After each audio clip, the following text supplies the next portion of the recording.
When we think of evil rulers conducting experiments, we picture torture chambers and suffering. We imagine cruelty for cruelty's sake.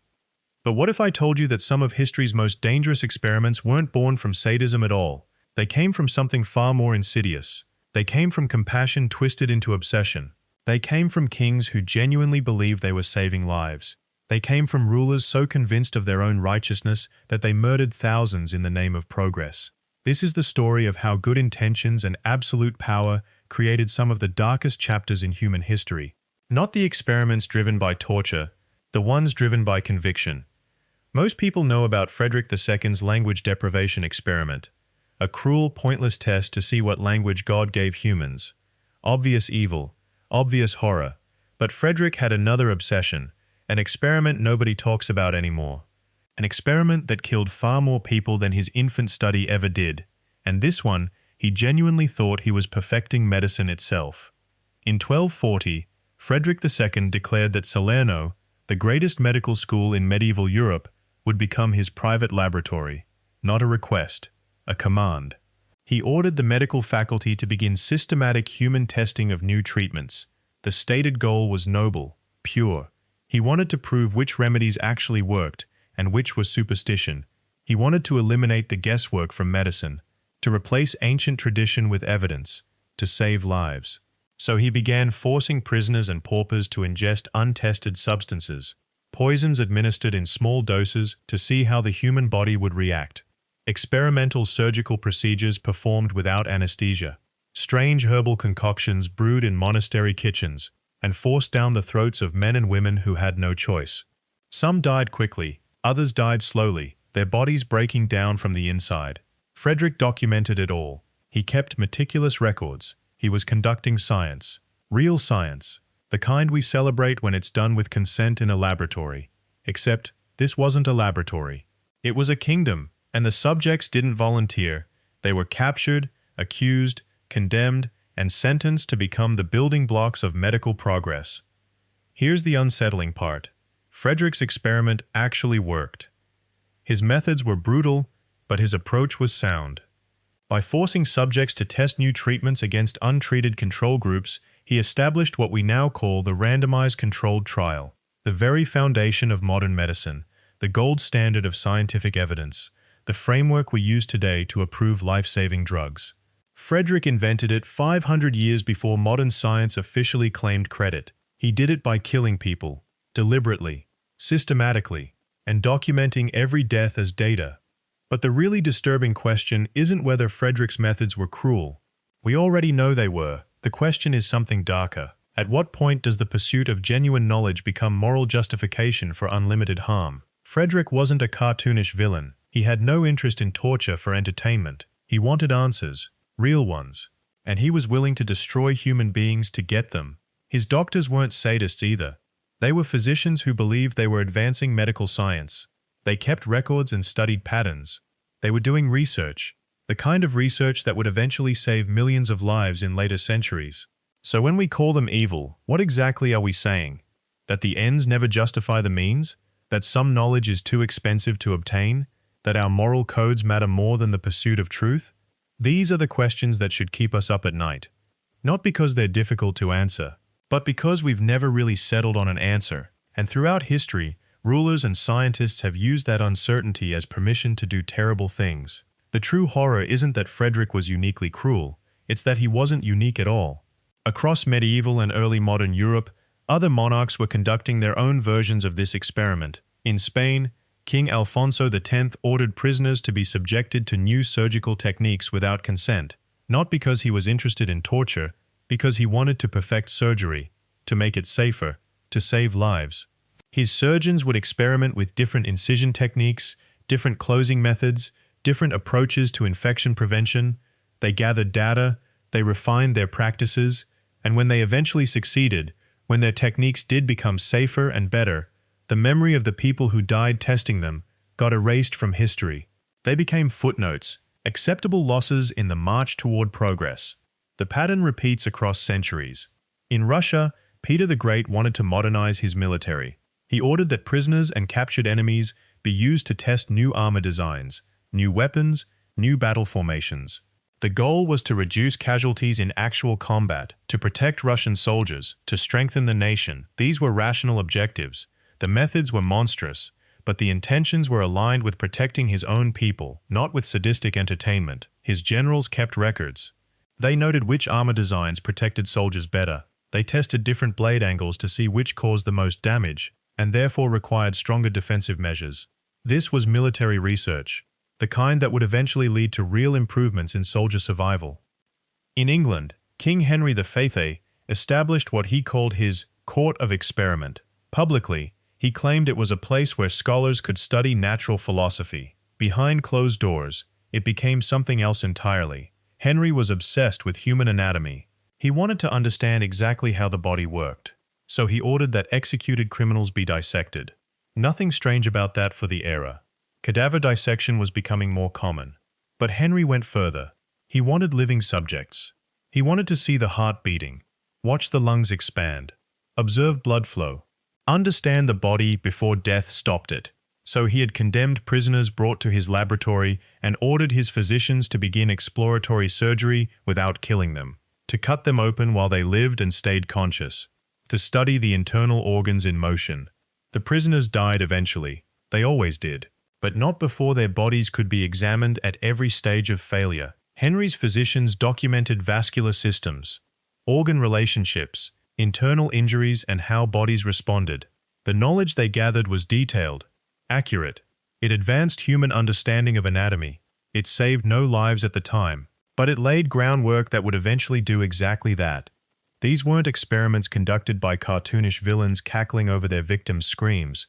They were conducted by men who believed, genuinely and deeply, that they were advancing knowledge, that they were serving a greater good, that the deaths of individuals mattered less than the benefit to their kingdoms. That's what makes this truly terrifying. Not the cruelty itself, but how easily the cruelty was justified, how well-reasoned and logical the arguments became. How many educated people looked at these experiments and said, yes, this is necessary. This is for progress. The same rational framework we use to justify modern medical research was being weaponized in these laboratories. The same logic that says a clinical trial is ethical because it uses proper consent and oversight was being twisted to justify murdering prisoners for data.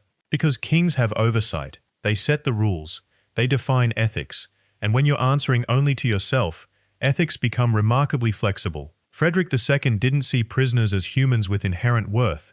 He saw them as resources. Like timber or farmland, they belonged to the kingdom. Therefore, the kingdom could use them. It's the same framework that justified slavery, that justified colonialism, that justified the atrocities conducted by 20th century governments in the name of public health and scientific progress. The language changes. The underlying logic remains identical. What's even more disturbing is that these experiments often did produce useful knowledge. Frederick's approach to testing treatments became the foundation of modern pharmaceutical development. Alfonso's surgical innovations did make surgery safer and less painful. Peter's armor studies did result in better protection for soldiers. The knowledge was real, the advancement was genuine, and that's the trap. It's one thing to condemn obviously pointless cruelty. It's another to condemn cruelty that works. That produces real results. That genuinely does improve the lives of people outside the experiment. Because once you do that, once you acknowledge that the suffering produced something of value, you've stumbled into a moral argument that has no clean solution. The psychological mechanism is profound.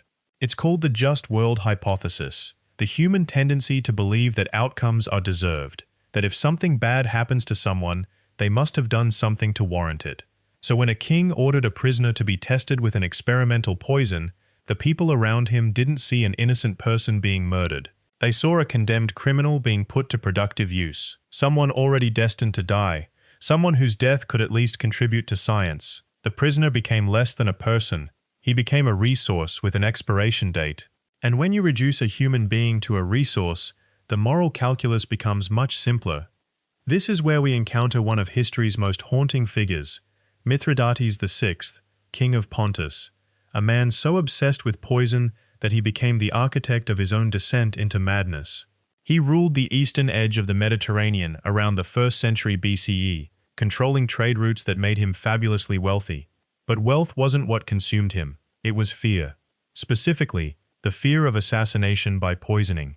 And that fear drove him to conduct experiments that would make medieval kings look cautious. Mithridates became convinced that the only way to survive was to understand poison so completely that he could immunize himself against it. He gathered the finest toxicologists and physicians from across his kingdom. He built laboratories in his palace, and then he began systematically testing poisons on prisoners. Not to develop cures, not even to develop countertoxins. He wanted something more ambitious. He wanted to create a universal antidote, a mythical substance that would render all poisons harmless to him, and the only way to do that was through relentless experimentation. The experiments followed a consistent pattern. A condemned prisoner would be brought into the laboratory. He would be given a measured dose of a specific poison. Mithridates and his physicians would observe the symptoms, document the progression, record how long it took for death to arrive. Then they would attempt to save the prisoner using various antidotes, herbal compounds, mineral solutions, bloodletting techniques. Most of the time, nothing worked. The prisoner died. And Mithridates learned something about that particular poison, how it moved through the body, what signs preceded death, whether any known substance could slow or halt it. What makes Mithridates different from the other rulers we've examined is that his obsession had a clearly documented effect on his judgment. As the experiments continued, he became increasingly paranoid. He began testing antidotes on himself. He consumed small amounts of poison mixed with whatever compound he believed might protect him. He did this constantly, daily. Some historians believe he eventually poisoned himself so thoroughly that his body became a walking chemistry experiment. His immune system was shattered, his organs were scarred, and yet he lived in constant terror that the next dose might be the one that killed him. The psychological toll was immense. Mithridates couldn't eat without suspicion. He couldn't trust anyone near his food. He couldn't sleep without nightmares of assassins creeping through his chamber. And all the while, the experiments continued. More prisoners brought in, more poisons tested, more knowledge accumulated about toxicology. By the time Mithridates was in his 60s, he had accumulated enough knowledge about poison to become one of the greatest toxicologists of the ancient world. He understood how different poisons moved through the body. He understood which compounds could slow toxins. He understood the interaction between plant extracts and human physiology in ways that wouldn't be rediscovered for another 2,000 years. But here's what's truly disturbing about Mithridates. Near the end of his life, he decided to test whether his decades of self-poisoning had actually worked, whether his body had become immune to toxins. So he attempted to poison himself deliberately, to end his life. And according to historical accounts, it didn't work. His body had developed such a tolerance to poisons that even a dose meant to be lethal had no effect. He couldn't even kill himself with poison. So he ordered a loyal soldier to finish the job with a sword. The man who had spent his entire reign trying to become invulnerable to death ultimately died by the very means he was trying to avoid. Not by poison, by the blade. The legacy of Mithridates' experiments was strange. Hundreds of prisoners died so that one man could chase an impossible dream. And yet, the knowledge he accumulated about poison was real. It was valuable. Medieval physicians built upon his work. They cited his observations. They repeated his experiments. Some of what Mithridates discovered through suffering and death actually contributed to medicine. His documentation of poison symptoms helped physicians identify toxin exposure in patients. His theories about antidotes, though often wrong, pointed other researchers toward better questions. In a deeply twisted way, the deaths of his prisoners weren't entirely meaningless. They resulted in knowledge that would eventually save lives. This is the terrible mathematics of historical atrocity. The greater the evil, the more likely it will be preserved and studied and built upon by future generations. A king who conducts experiments on 10 prisoners and achieves nothing is forgotten. A king who conducts experiments on hundreds and produces genuine knowledge becomes a footnote in the history of medicine. We discuss his methods, his findings, his contribution to science, and in doing so, we inadvertently give meaning to suffering that was inflicted for purely selfish reasons. The third major experimenter we need to examine emerged centuries later, in a completely different cultural context. But his obsession was just as consuming, his methods just as brutal, and the psychological justification for his actions reveals something even darker about human nature than we've seen so far. This was a man who truly believed he was serving humanity, who genuinely convinced himself that the suffering he caused was necessary, that it was righteous, that it was in fact a form of mercy. His name was Francesco Redi, and his story begins with a question that seems almost innocent on the surface, but spiraled into something far more sinister. Francesco Redi was born in 1626 in Arezzo, a city in central Italy that had seen better days. The Renaissance had already peaked. The great age of artistic patronage was fading, but the intellectual hunger remained. Redi was brilliant from childhood. Languages came to him naturally. Mathematics felt like second nature. By his 20s, he had already secured a position in the court of the Medici family in Florence, one of the most powerful families in Europe.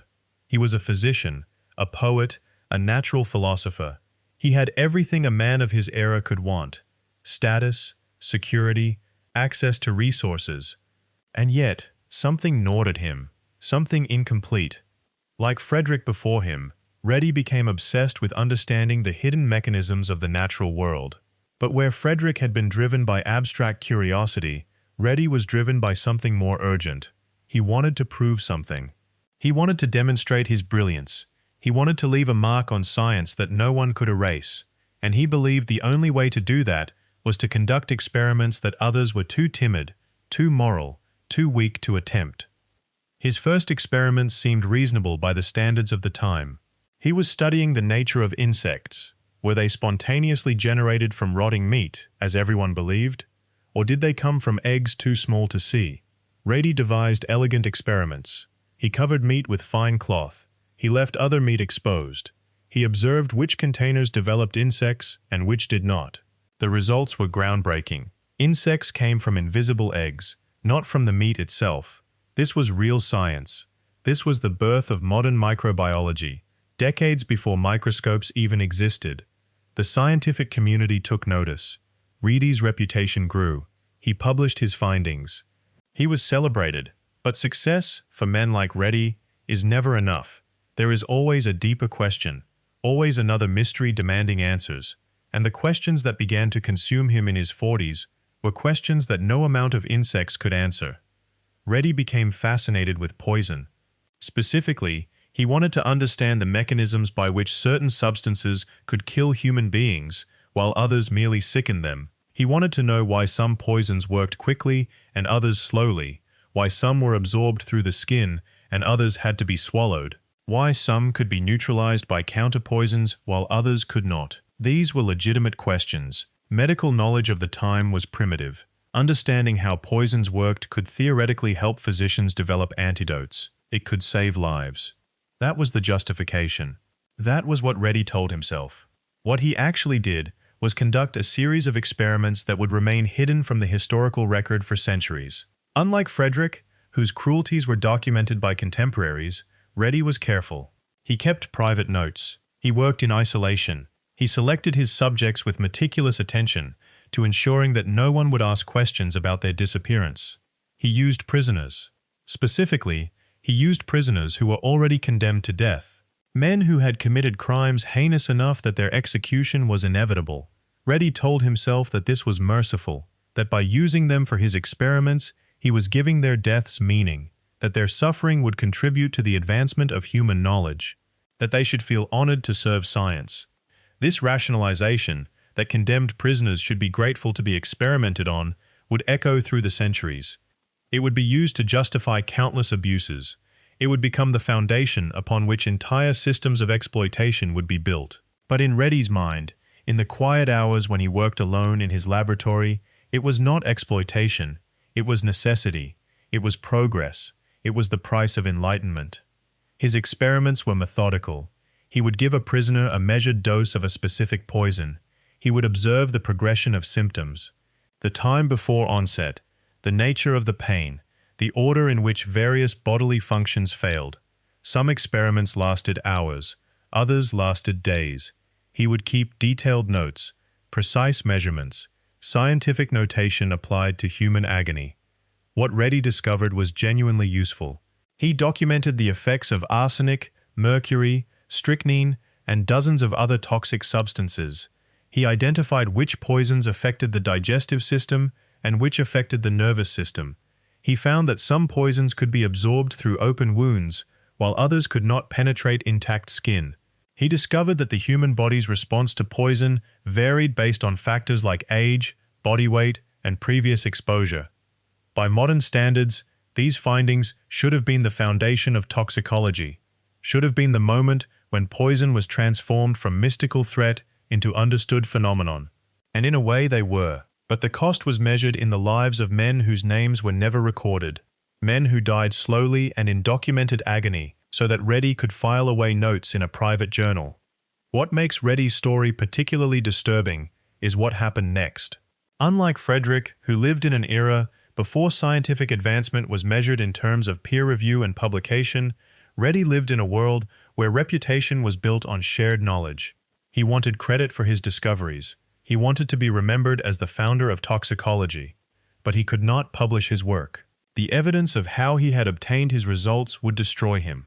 The scientific community, even in the 17th century, had begun to develop ethical standards. Killing prisoners for science, even condemned prisoners, was becoming less acceptable. The age of absolute rulers conducting experiments at will was ending. A new age was beginning, one in which scientists had to justify their methods, had to explain their procedures, had to convince their peers that their research was worthwhile. So Reddy faced a choice.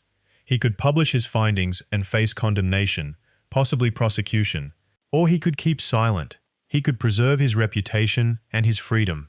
He could live out his life as a celebrated physician and poet, known for his work on insects and his elegant scientific reasoning, while his most significant discoveries mouldered in a private journal. Reddy chose silence. In the final years of his life, he burned many of his notes. He destroyed evidence of his experiments. He attempted to erase the record of what he had done. Some of his journals survived despite his efforts. They would not be fully analyzed and published until the 20th century, long after Reddy had been dead for hundreds of years.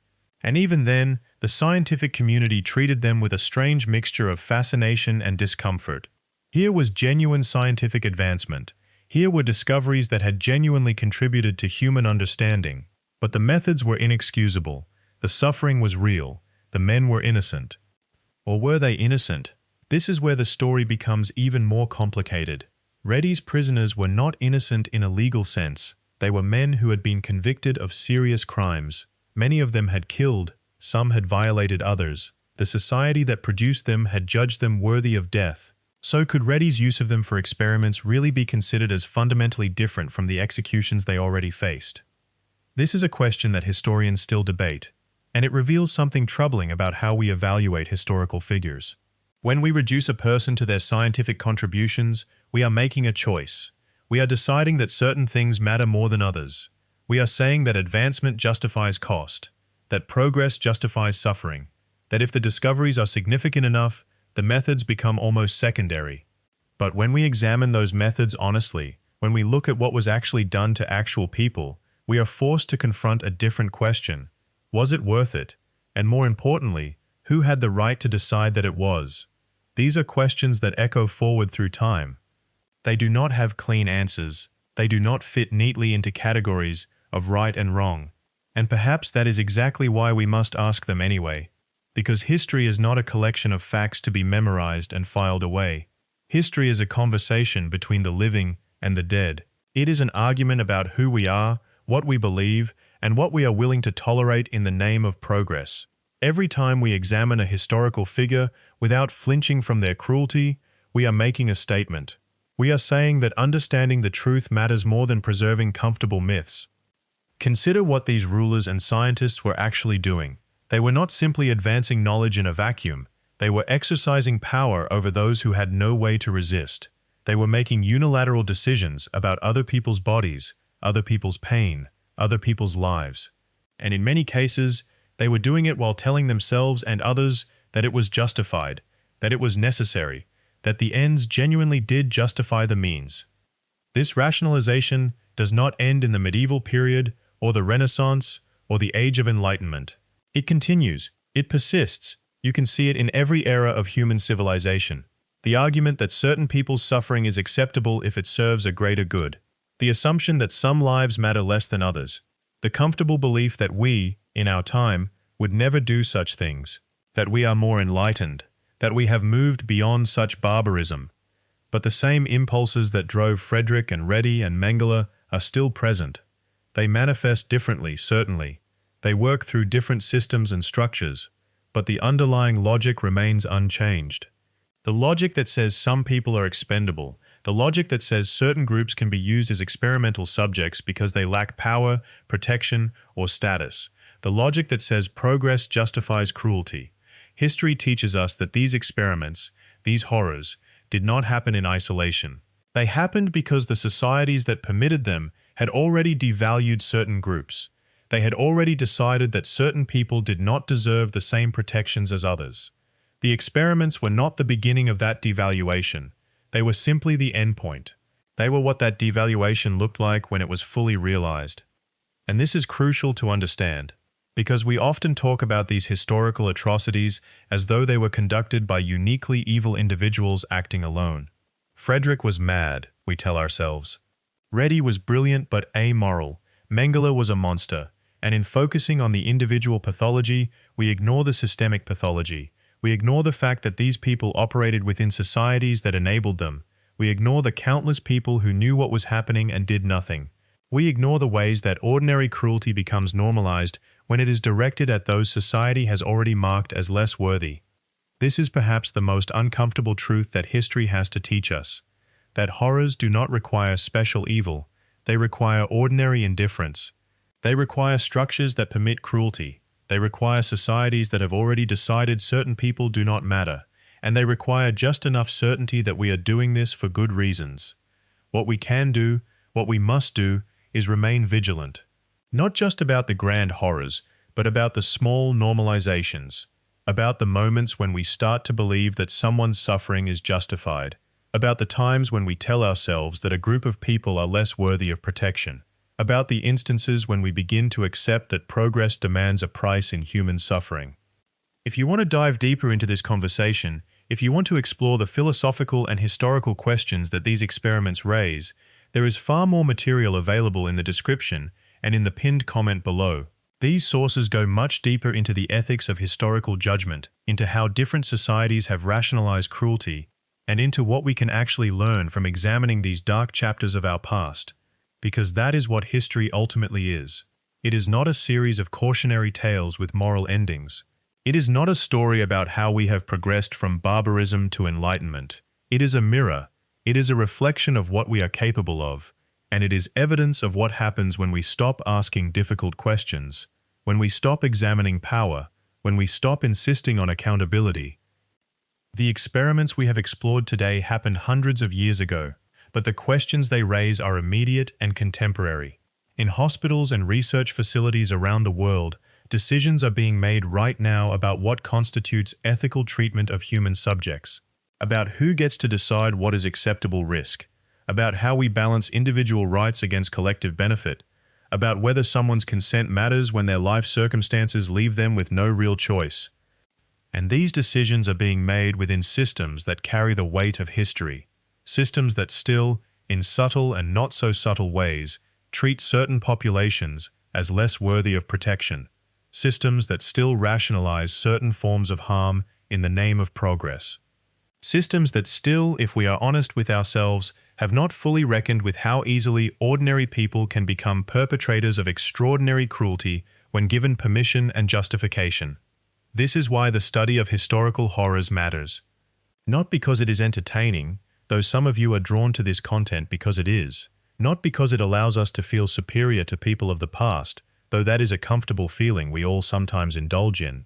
It matters because it is a way of practicing moral responsibility. It is a way of training ourselves to recognize the signs, to see the patterns, to understand how cruelty becomes normalized and what it takes to resist that normalization.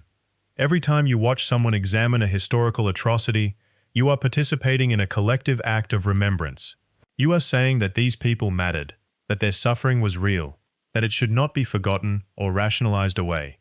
And you are training yourself to be someone who asks harder questions, someone who does not accept easy answers, someone who is willing to sit with discomfort in the name of truth.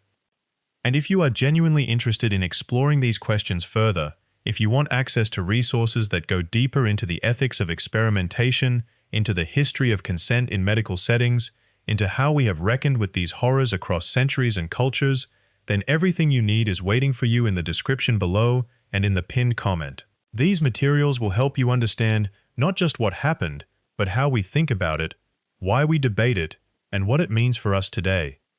The story of human cruelty is long and complicated, but it is not inevitable. It is not predetermined, and it does not have to continue unchecked. Understanding these historical experiments, sitting with the discomfort they create, and asking harder questions about our own systems and assumptions, that is how we begin to change the trajectory. That is how we move towards something better. Thank you for descending into these dark corners of history with me, for having the strength to confront truths that many people would rather ignore. That takes a particular kind of courage, and I genuinely appreciate it. If you found value in this exploration, if this made you think differently about power, progress, and human nature, then I would be deeply grateful if you subscribed to this channel, liked this video, and activated the notification bell so you never miss when we uncover the next darkness.